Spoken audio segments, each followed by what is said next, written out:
வணக்கம், welcome back to my channel ஹெல்த்தியா வாழலாம். இன்னைக்கு நம்ம பார்க்க போறது பழைய சாதத்துல இருக்கிற நல்ல பலன்கள் பற்றி பார்க்க போறோம். உலகிலேயே பாத்தீங்கன்னா பழைய சாதம் தான் ஊட்டச்சத்து மிக்க சிறந்த காலை உணவு அப்படின்னு சொல்லி யூஎஸ்ல, அதாவது அமெரிக்காவில ஒரு ஆய்வகத்துல இதை கண்டுபிடிச்சிருக்காங்க. அந்த காலத்துல எல்லாம் பாத்தீங்கன்னா காலை உணவாவே பெரும்பாலும் எல்லாருமே பழைய சாப்பாடு தான் சாப்பிடுவாங்க. அது கூட மோர் மிளகா இல்ல சின்ன வெங்காயம் இல்ல கருவாடு இந்த மாதிரி ஏதோ ஒண்ணு சைடிஷா வச்சு வயல்களுக்கு செல்லும் போது ஒரு தூக்குச்சட்டின்னு சொல்லுவாங்க. அந்த தூக்குச்சட்டியில அந்த பழைய சாதத்தை ஊற்றி அதை கரைச்சி எடுத்துட்டு போயிடுவாங்க. அததான் காலை உணவா அவங்க சாப்பிட்டு வயல்ல வேலை செஞ்சாங்க அப்படின்னு சொல்லி நம்ம கேள்விப்பட்டிருக்கோம். இப்ப பாத்தீங்கன்னா பழைய சாதம் அப்படின்னாலே அது ஒரு அருவருப்பான விஷயமா நிறைய பேர் நினைக்கிற காலம் மாறிட்டு வருது. இந்த சூழ்நிலையில பாத்தீங்கன்னா கொஞ்ச நாள் முன்னாடி சிங்கப்பூர்ல ஒரு ரெஸ்டாரண்ட்ல பழைய சாதம் சேல் பண்றாங்கன்னு சொல்லி ஒரு ட்ரெண்டிங்கா நியூஸ்ல எல்லாம் வந்துச்சு அந்த வீடியோ. அந்த அளவுக்கு அப்ராட்ல இருக்கிற மக்கள் பழைய சாதத்துல இருக்க சத்துக்களை தெரிஞ்சு தேடி விரும்பி சாப்பிடுறாங்க. ஆனா நம்ம ஊர்ல நம்ம மக்கள் நம்ம தாத்தா பாட்டி சாப்பிட்ட உணவு, நம்ம தாத்தா பாட்டி கண்டுபிடிச்ச உணவுகளை நாம அந்த அளவுக்கு விரும்பி சாப்பிடுறது கிடையாது. ஆனா அதுல அந்த அளவுக்கு மகத்துவ குணங்கள் பாத்தீங்கன்னா ஏராளமா இருக்கு. பட் அது தெரிஞ்சே இப்பெல்லாம் பழைய சாதம் சாப்பிடுறதே சொல்றதே ஒரு அருவருப்பா நினைக்கிறாங்க. இனியும் ஒரு சில வீடியோக்கள் எல்லாம் நீங்க பாத்தீங்கன்னா நிறைய பேர் பழைய சாதத்தை வச்சு எப்படி நம்ம புதுசு புதுசா ஸ்நாக்ஸ் கண்டுபிடிக்கலாம், புதுசு புதுசா எப்படி சாப்பாடு செஞ்சு சாப்பிடலாம் அப்படின்னு தான் பாக்குறாங்களே ஒழிய அந்த பழைய சாதத்துல இருக்கிற மகத்துவத்தை பத்தி யாருமே புரிஞ்சுக்கவே மாட்டேங்கிறாங்க. அதுல என்னென்ன சத்துக்கள் இருக்கு, அது எப்படி சாப்பிடலாம் அப்படிங்கறத பத்தி இந்த வீடியோல நம்ம பார்க்கலாம். இப்ப இந்த பழைய சாப்பாடு அப்படிங்கிறது என்னன்னு பாத்தீங்கன்னா, நம்ம காலை அல்லது மதியம் சாப்பாடு செஞ்ச சாதத்தை சாப்பிட்டு முடிச்ச அப்புறமா மீதமாகுது இல்லையா, அந்த சாதத்துல வெறுமனே நார்மல் நம்ம குடிக்கிற தண்ணி ஊத்தி ஊற வச்சிருவோம். ஊற வச்சுட்டு அடுத்த நாள் காலையில எடுத்து சாப்பிடுறோம் இல்லையா, இதுதான் பழைய சாதம். இந்த பழைய சாதம் சாப்பிடும் போது அதுல நிறைய சத்துக்கள் கிடைக்குது. இந்த பழைய சாதத்தவே நீங்க வேற மாதிரி, அதாவது ஸ்நாக்ஸ் மாதிரி செஞ்சு சாப்பிடுறது, இப்ப நிறைய டிஷ்ஷஸ் கண்டுபிடிச்சு போடுறாங்க. அந்த மாதிரி டிஷ்ஷஸ் எல்லாம் நீங்க சாப்பிடும் போது அதுல சத்துக்கள் நிச்சயமா கிடைக்காது. அது உடலுக்கு ஆரோக்கியமானதும் கிடையாது. நீங்க அப்படியே எடுத்து சாப்பிடும் போதுதான் இது ஆரோக்கியமானது. இதுதான் பழைய சாதம். இப்ப இந்த பழைய சாதம் பாத்தீங்கன்னா எத்தனை மணி நேரம் ஊறணும் அப்படின்னு சொல்லிட்டு ஒரு கணக்கு இருக்கு. மினிமம் நீங்க நார்மலான வெதரா இருந்துச்சுன்னா மினிமம் 12 hours கண்டிப்பா இந்த பழைய சாதம் ஊறணும்.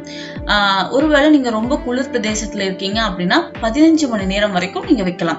15 மணி நேரத்துக்கு அப்புறமா அந்த பழைய சாதத்தை நீங்க யூஸ் பண்ணக்கூடாது. அது வரைக்கும் தான் அதோட ஆயுள் காலம்னே சொல்லலாம். அதுக்குள்ள நீங்க அந்த பழைய சாதத்தை சாப்பிடுறது உடம்புக்கு ரொம்ப நன்மை கொடுக்கும். காலை அல்லது மதியம் மீதமான சாதத்தை நம்ம எடுத்துக்கலாம். இந்த சாதம் பாத்தீங்கன்னா குக்கர்ல வடிச்ச சாதமா இருக்கக்கூடாது. நீங்க ஏதோ ஒரு மண் பானையிலயோ இல்ல வேற ஏதோ ஒரு சட்டியில, ஸ்டெயின்லெஸ் ஸ்டீல் சட்டியில, அந்த மாதிரி ஏதோ ஒரு பாத்திரத்துல சமைச்சதா இருக்கும். அந்த கஞ்சி வடிச்சு சாப்பிடுற சாதம்னு சொல்றோம் இல்லையா, அப்படி வடிச்சு சாப்பிடும் போது இது உடலுக்கு ரொம்ப ஆரோக்கியமானதா இருக்கும். பிகாஸ் நீங்க குக்கர்ல செய்யும் போது அந்த கஞ்சி அப்படியே அதுலயே அரிசியிலே தான் இருக்கும். அதனால உங்களுக்கு நல்ல ஆரோக்கியம் கிடைக்காது. அந்த அரிசி அப்படி நீங்க செஞ்சு சாப்பிடும் போது உங்களுக்கு வெயிட் கூடவும் செய்யும். சோ அதனால ஒரு பானையில, ஒரு மண் பானையில இது வடிச்ச உணவா இருந்துச்சுன்னா ரொம்ப ஆரோக்கியமானது. எந்த அரிசியை நீங்க பயன்படுத்தலாம் அப்படின்னா சாமை, வரகு, திணை, அப்புறம் கைக்குத்தல் அரிசி, அப்புறம் சம்பா, மாப்பிள்ளை சம்பா, இந்த மாதிரி நிறைய அரிசிகள் இருக்கு. இதுல எந்த அரிசிகள் வேணாலும் நீங்க பயன்படுத்திக்கலாம். ஆனா கைக்குத்தல் அரிசி பாத்தீங்கன்னா ரொம்ப ஆரோக்கியமானது அப்படின்னு சொல்றாங்க. ஏன்னா கைக்குத்தல் அரிசியில நிறைய ஊட்டச்சத்துக்கள் மற்ற அரிசிகளை விடவே அதிகமா இருக்கு. சோ அந்த அரிசி நீங்க பயன்படுத்துவது ரொம்ப நல்லதுன்னு சொல்றாங்க. இப்ப இந்த அரிசி நீங்க மதியம் சட்டியில வடிச்சு கஞ்சி எடுத்ததுக்கு அப்புறம் அந்த மீதமான சாதத்தை வெறும் தண்ணி மட்டும் ஊத்தி நீங்க 12 மணி நேரம் அப்படியே ஊற வச்சிடணும். இன்னைக்கு மதியம் இல்ல இரவு இல்ல காலை எப்படி ஊற வச்சாலும் குறைந்தது 12 மணி நேரம் ஊற வச்சுட்டு அடுத்த நாள் காலையில இந்த ரைஸ்ல தயிருக்கு பதிலா மோர் சேர்க்கறது ரொம்ப ஆரோக்கியமானது. மோர் கலந்துட்டு அது கூடவே சின்ன வெங்காயம், சின்னதா கட் பண்ண சின்ன வெங்காயம் கலந்து நீங்க குடிக்கும் போது உங்க உடம்புக்கு நிறைய நன்மைகள் இது கொடுக்குது. இப்ப என்னென்ன நன்மைகள் கொடுக்குது அப்படின்னு நம்ம பார்க்கலாம். இதுல நார்ச்சத்து அதிகமா இருக்குங்க. அதனால நார்ச்சத்து, ஃபைபர் கண்டென்ட் அதிகமா இருக்குங்காட்டிக்கு உங்க உடம்புக்கு இந்த பழைய ரைஸ் சாப்பிடறங்காட்டிக்கு உங்களுக்கு வெயிட் ஏறும் அப்படிங்கிற பயம் இருக்கவே தேவையில்லை. ஏன்னா நாம இதை மண் பாத்திரத்துல சமைச்சுதான் சாப்பிட போறோம். கஞ்சியை வடிச்சுதான் சாப்பிட போறோம். ரெண்டாவது கைக்குத்தல் அரிசி இல்ல நிறைய அரிசிகள் நான் சொன்னேன் இல்லையா, கவுனி அரிசி, மாப்பிள்ளை சம்பா, இந்த மாதிரி நிறைய அரிசிகள் இருக்கு. அந்த அரிசியில எந்த அரிசி வேணுமோ அதுலதான் நம்ம சமைச்சு சாப்பிட போறோம். அதனால இது ரொம்ப ஆரோக்கியம் ஆரோக்கியமானது, இது வெயிட் போடாது. ரெண்டாவது, நம்ம சின்ன வெங்காயம் கட் பண்ணி இதுல கலந்து சாப்பிட்டுக்கலாம் அப்படின்னு நான் சொன்னேன் இல்லையா. சின்ன வெங்காயம் சேர்த்து நீங்க சாப்பிடும் போது உங்க உடம்புக்கு நோய் எதிர்ப்பு சக்தி வந்து அதிகரிக்குது. அதனாலதான் நம்ம முன்னோர்கள் வந்து பாத்தீங்கன்னா இத அக்காலத்துல வந்து காலை உணவாவே எடுத்துட்டு இருந்திருக்காங்க. அதனாலதான் அவங்க உடலும் ரொம்ப ஆரோக்கியமானதா இருந்திருக்கு. இதுல potassium, calcium, magnesium and B6, B12 அப்படின்னு நிறைய வகையான சத்துக்கள் இதுல இருக்கு. இந்த பழைய சாதத்தை கண்டிப்பா நீங்க ஃப்ரிட்ஜ்ல வச்சு யூஸ் பண்ணவே கூடாது. நைட்டு சாதாரணமா வெளியில வச்சுதான் தண்ணி ஊத்தி வச்சு இதை நீங்க பயன்படுத்தணும். ஃப்ரிட்ஜுக்குள்ள தண்ணி ஊத்தி ஃப்ரிட்ஜுக்குள்ள எடுத்து ஸ்டோர் பண்ணிட்டு அடுத்த நாள் காலையில எடுத்து சூடு பண்ணி சாப்பிடுறதோ இல்ல சூடான ரைஸ்ல தண்ணி ஊத்தி வச்சு சாப்பிடுறதோ கண்டிப்பா கூடாதுங்க. அது தவறான முறை. இந்த சாதத்தை நீங்க தொடர்ந்து சாப்பிட்டு வரும்போது உங்க உடல் சூடு வந்து தணியுது.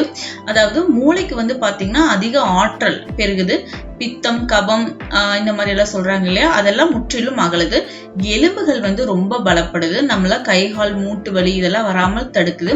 நீங்க தொடர்ந்து சாப்பிடும்பொழுது உங்களுக்கு இளமையாக இருக்கவும் இது உதவுது.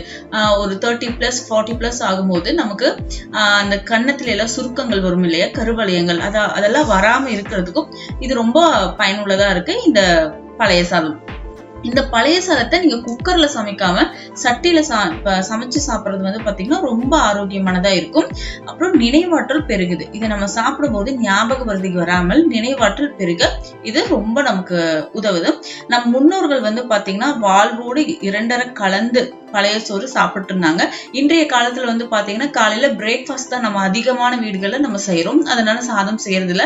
மத்தியானத்துக்கு ஆபீஸ் போறீங்க இல்ல ஸ்கூலுக்கு கிளம்புறீங்க அப்படின்னா ஏதோ ஒரு ஃப்ரைட் ரைஸ், ஏதோ ஒரு வெரைட்டி ரைஸ், இந்த மாதிரி ஏதோ ஒரு ரைஸ் வெரைட்டில அதிகமா நம்ம வெரைட்டி ரைஸ் தான் அதிகமா சாப்பிடுறோம். பழைய சோறு மீதி ஆகிற மாதிரி யாரும் சமைக்கிறதும் கிடையாது.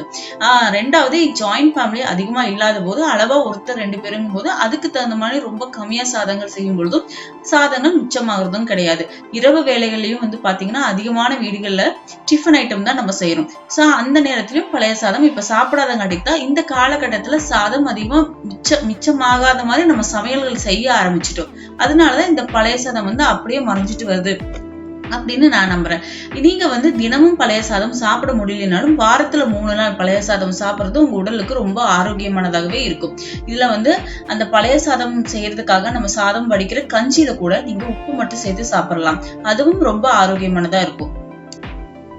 பழைய சாதம் சாப்பிடுறதால ரத்த அழுத்தம் சரி செய்யப்படுது. உங்களுக்கு அல்சர் ப்ராப்ளம் இருக்கு அப்படின்னா நீங்க கட்டாயமா பழைய சாப்பாடு சாப்பிடலாங்க. அப்படி சாப்பிடும் போது உங்களுக்கு இதுல இருக்கிற நல்ல பாக்டீரியாக்கள் உங்க அல்சர் பிரச்சனையை சரி செய்ய உதவுது. ரெண்டாவது, இந்த பழைய சாப்பாடுகள் நீங்க சாப்பிடும்பொழுது மலச்சிக்கல் ப்ராப்ளம் யாருக்காச்சும் இருக்கு அப்படின்னா இத காலை உணவா நீங்க எடுத்துக்கும் பொழுது மலச்சிக்கல் ப்ராப்ளம் சரி செய்யப்படுது. காலை உணவா இதை சாப்பிடும் போது அன்னைக்கு ஈவினிங் வரைக்கும் வந்து பாத்தீங்கன்னா நம்ம ரொம்ப எனர்ஜியாவும் ஆக்டிவாவும் இருக்கிறதுக்கு இது ரொம்ப நமக்கு உதவிகரமா இருக்கு. இந்த பழைய சாதத்துல B6, B12 அப்படிங்கிற சத்துக்கள் நிறைஞ்சிருக்கிறங்காட்டிக்கு நம்ம சிறு குடலுக்கு தேவையான நல்ல பாக்டீரியாக்கள், அதாவது மில்லியன் கணக்குல நல்ல பாக்டீரியாக்கள் இந்த பழைய சாதம் உருவாக்கி கொடுக்குது அப்படின்னு சொல்றாங்க. அதனால நோய் எதிர்ப்பு சக்திகள் நம்ம உடம்புக்கு அதிகமாகுதுன்னு சொல்றாங்க. வெள்ளை அணுக்கள் அதிகமாகவும் இது உதவியா இருக்குன்னு சொல்றாங்க. இவ்வளவு ஆரோக்கியமான இந்த பழைய சாதத்தை அட்லீஸ்ட் வாரத்துல ஒரு 3 நாளாவது கைக்குத்தல் அரிசியில செஞ்சு மண் பாத்திரத்துல சமைத்த சாதத்துல செஞ்சு நீங்க சாப்பிட முயற்சி பண்ணுங்க. நிச்சயமா உங்களுக்கு ஏதாவது உடல் தொந்தரவுகள் இருந்துச்சு அப்படின்னா இது நீங்க சாப்பிடும் போது அந்த உடல் உபாதைகள்ல இருந்து நிச்சயமா நம்மளால வெளிவர முடியும். டயபெட்டிக் பேஷண்ட்ஸ் வந்து இந்த மாதிரி பழைய சாதம் சாப்பிடலாம்னா கட்டாயமா சாப்பிடலாம். ஆனா அளவோடு சாப்பிடும்போது எதுவுமே ஆரோக்கியமானதுதான். ஸோ நீங்க அளவுக்கு அதிகமா சாப்பிடாம நார்மலா சாப்பிட்றத விட கொஞ்சம் கம்மியான அளவுகள் இந்த பழைய சாதம் சாப்பிடுறது ரொம்ப ஆரோக்கியமானது. ரெண்டாவது, இந்த பழைய சாதம் வந்து நம்ம சாப்பிடும்போது இது ரைஸ் அப்படிங்கிறங்காட்டிக்கு நமக்கு வெயிட் ஏறிடுமோ அப்படின்னு சொல்லி நிறைய பேர் பயப்படுறாங்க. நிச்சயமா வெயிட் ஏறாது. என்ன காரணம் அப்படின்னா நம்ம செய்ய போறது கைக்குத்தல் அரிசி. அந்த கைக்குத்தல் அரிசியில நிறைய ஊட்டச்சத்துக்கள் இருக்கு. அது வந்து வெயிட் போடாது. இதுல நீங்க செஞ்சு சாப்பிடும்போது எதுவுமே வந்து நம்ம உடம்புக்கு தேவையான அளவு உடற்பயிற்சிகளும் நம்ம கொடுக்கணும். உடற்பயிற்சி இல்லாம நீங்க வந்து எந்த ஒரு வேலைகளும் உங்க உடம்புக்கு கூட கொடுக்காம நீங்க சாப்பிடும்போது நிச்சயமா வெயிட் ஏறும். நீங்க சாப்பிட்ற உணவுகளுக்கு தகுந்த மாதிரி உடற்பயிற்சிகளோ இல்ல ஏதாவது ஒரு வாக்கிங் மாதிரி நீங்க செய்யும் பொழுது கண்டிப்பா உங்களுக்கு வெயிட் ஏறாது.